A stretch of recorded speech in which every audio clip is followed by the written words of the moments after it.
देश को जिताने के लिए।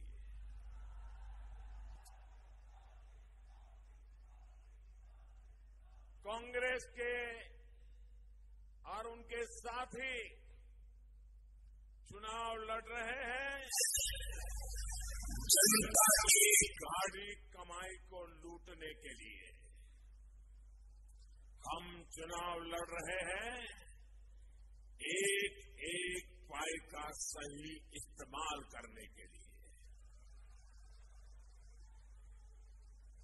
कांग्रेस और उसके साथी चुनाव लड़ रहे हैं आतंकवादियों को, अलगाववादियों को खुली छूट देने के लिए।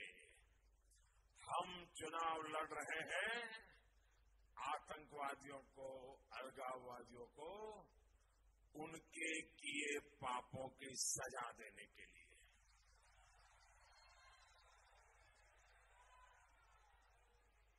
कांग्रेस और उनके साथी चुनाव लड़ रहे हैं देश की सेना को कमजोर करने के लिए।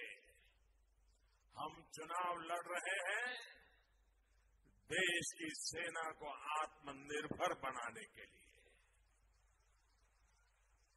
कांग्रेस और उसके साथी चुनाव लड़ रहे हैं मजबूर सरकार बनाने के लिए। हम चुनाव लड़ रहे हैं मजबूत सरकार बनाने के लिए। भाइयों बहनों, बीते 5 वर्षों में आपने देखा है कि मजबूत सरकार का मतलब क्या होता है। जब सरकार मजबूत होती है तो आतंकी हमलों के बाद देश चुप नहीं बैठता है, घर में घुस करके मारता है।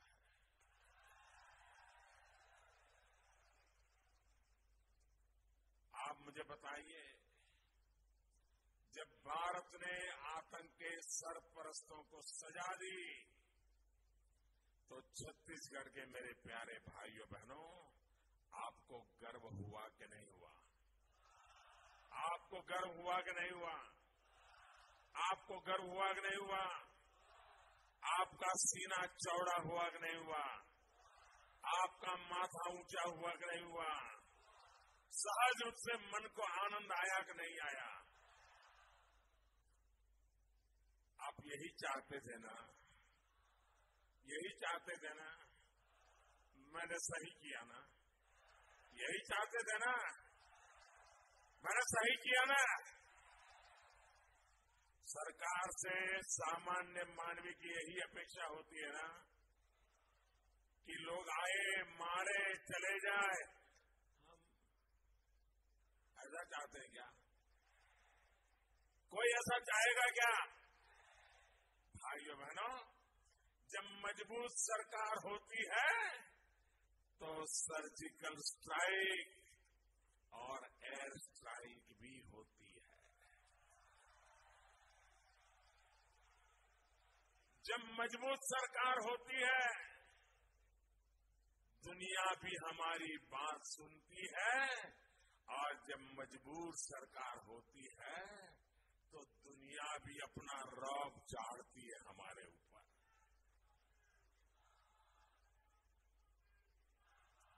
आज आपको डगर डगर एक एक दिन ये अनुभव होता है कि नहीं होता है, दिल्ली में सच्चे अर्थ में मजबूत सरकार है। क्या हमारे कदमों के कारण आपको मजबूत लगती है कि नहीं लगती है? जब मजबूत सरकार होती है तो देश हित में बड़े फैसले लिए जाते हैं, और जब मजबूर सरकार होती है तो कुछ लोगों के स्वार्थ करने के लिए फैसले होते रहते हैं। छत्तीसगढ़ के मेरे साथियों, अब निर्णय की घड़ी आ चुकी है। आप इतनी ताकत से बताइए, ताकि छत्तीसगढ़ की धरती से पूरे देश को संदेश चला जाए, आपको मजबूत सरकार चाहिए या आपको मजबूर सरकार चाहिए? पूरी ताकत से सब पे सब बताएं, पीछे वाला भी बताएं, कैसी सरकार चाहिए? कैसी सरकार चाहिए? अरे दोनों मुट्ठी बंद करके पूरी ताकत से बताइए कैसी सरकार चाहिए? ये छत्तीसगढ़ बोल रहा है, पूरा हिंदुस्तान सुन रहा है, और आपकी आवाज, ये आपका जुस्सा दिल्ली में बैठे हुए इनके आकाओं को आज नींद नहीं आने देगा। उनको लगेगा अगर छत्तीसगढ़ का ये मिजाज है तो फिर तो उनके लिए बचने की कोई जगह ही नहीं रही। भाइयों बहनों, आपको चौकीदार की सरकार चाहिए या भ्रष्टाचारियों की बारात चाहिए? भाइयों बहनों, आज कांग्रेस के खिलाफ देश में आक्रोश, एक मजबूत भाव देखने को मिल रहा है। इसका कारण भी उनकी नीयत है। भारतीय जनता पार्टी के शासन ने छत्तीसगढ़ से नक्सली माओवादी हिंसा को खत्म करने का एक सफल प्रयास किया है। छत्तीसगढ़ के और देश के लाखों सपूत बंदूक और बम की बर्बादी से छत्तीसगढ़ को बाहर निकालने में जुटे हैं। कुछ दिन पहले ही कांकेर में हमारे जवान शहीद हुए हैं, लेकिन कांग्रेस को इस बलिदान की परवाह नहीं है। कांग्रेस ने अपने ढकोसला पत्र में कहा है कि जो सीमा पर आतंकियों से निपट रहे हैं, जो नक्सलियों से मुकाबला कर रहे हैं, जो इन्फिल्ट्रेटर से मुकाबला कर रहे हैं, ऐसे जवानों को जो एक विशेष कवच मिला हुआ है, जिसके कारण वो निश्चिंत होकर के देश की सेवा कर रहे हैं, सामान्य मानवी की रक्षा कर रहे हैं। कांग्रेस ने अपने ढकोसला पत्र में 3 दिन पहले उसको हटाने का फैसला सुनाया है। उन्होंने कहा है कि देश की जनता में मौका देगी तो हम ये सारे कानून हटा देंगे। आपको मंजूर है क्या?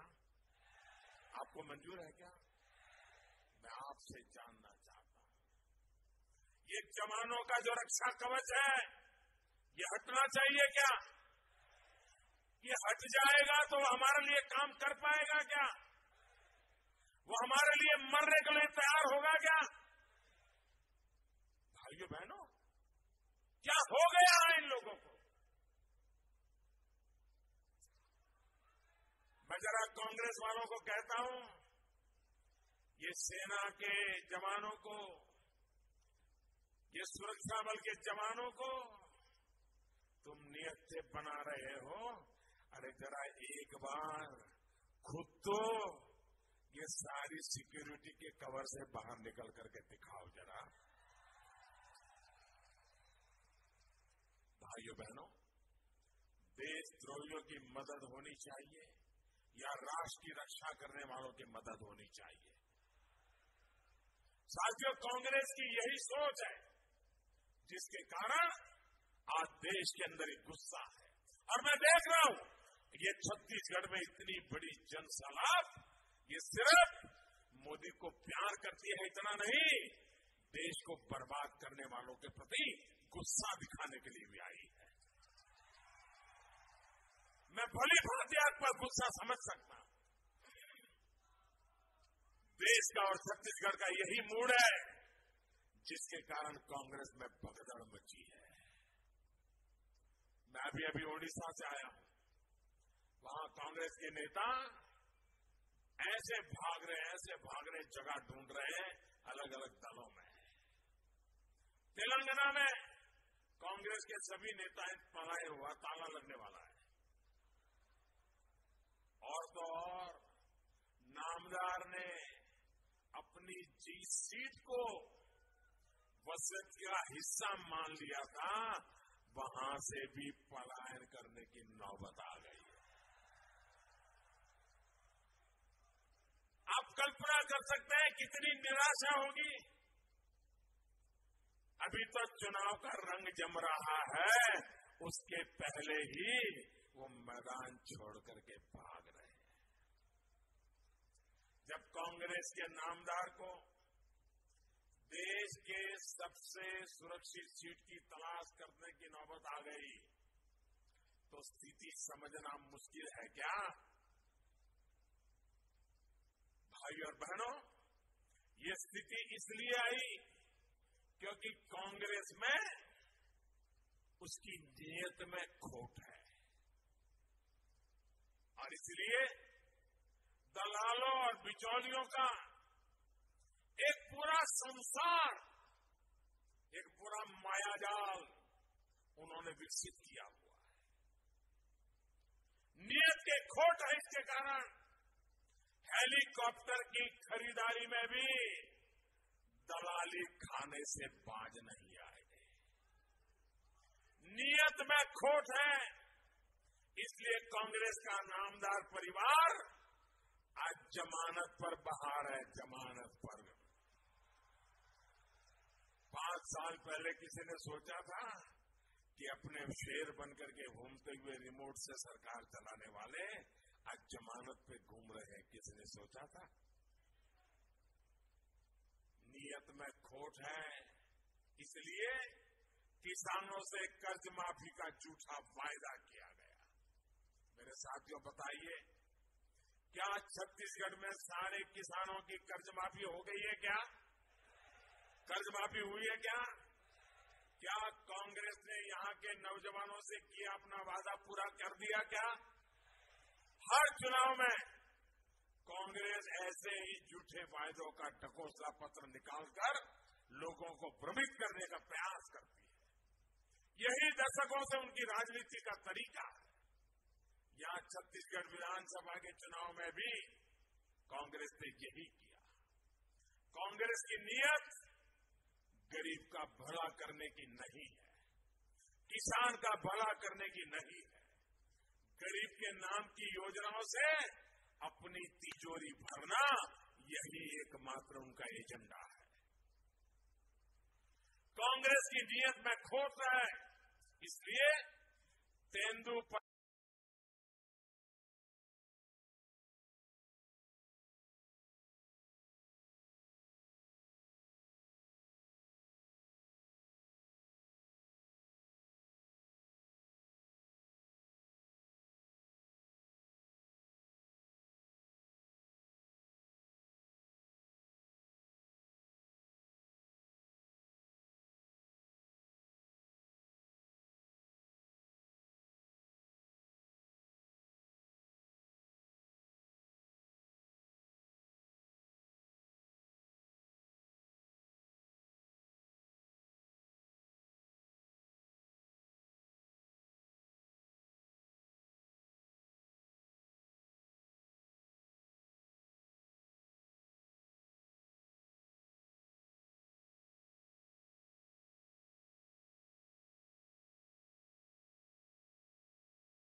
देश के करीब 12 करोड़ और छत्तीसगढ़ के करीब 35 लाख किसान परिवारों को सीधे बैंक खाते में 75,000 करोड़ रुपए जमा कराने की योजना शुरू की।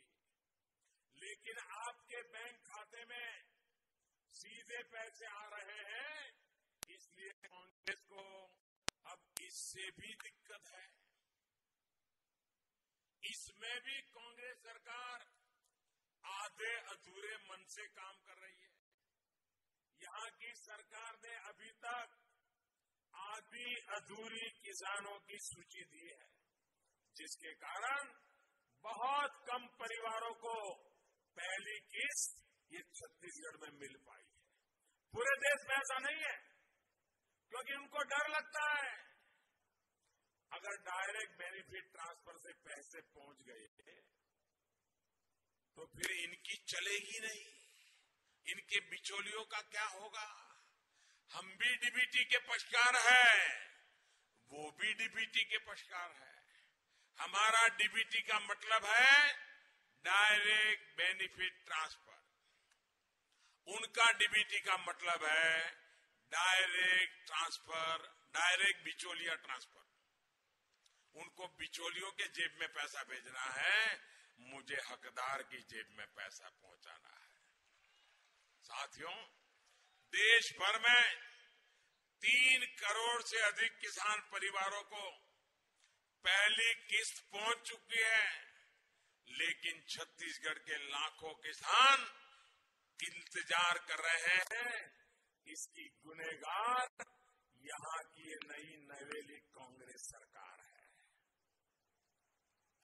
भाई और बहनों, होना तो ये चाहिए था कि यहाँ की सरकार आदिवासियों को केंद्र सरकार की योजनाओं से फायदा पहुंचा और उनको बल देने के लिए काम करती।